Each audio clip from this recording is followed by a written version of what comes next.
Print এবং electronic মিডিয়ার সম্মানিত সাংবাদিকবৃন্দ, আপনাদের সবাইকে জানাই আন্তরিক অভিনন্দন ও শুভেচ্ছা।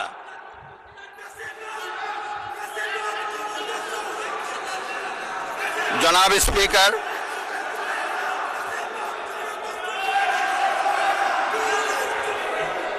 ত্রয়োদশ জাতীয় সংসদের এই উদ্বোধনী অধিবেশনে বাংলাদেশের ইতিহাসের এক ঐতিহাসিক মুহূর্ত।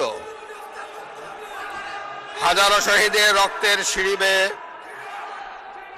দীর্ঘ ১.৫ দশকের ফ্যাসিবাদী শাসনের অবসানের পর একটি শান্তিপূর্ণ, অবাধ, সুষ্ঠু ও নিরপেক্ষ নির্বাচনের মাধ্যমে নির্বাচিত প্রতিনিধিদের নিয়ে এই মহান জাতীয় সংসদের যাত্রা শুরু হয়েছে।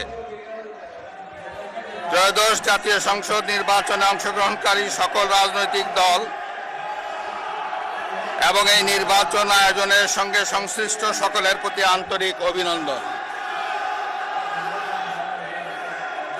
অবাধ, সুষ্ঠু ও নিরপেক্ষ নির্বাচন আয়োজনের জন্য নির্বাচন কমিশনের পাশাপাশি কয়েকজন স্বতন্ত্র সদস্য রয়েছেন।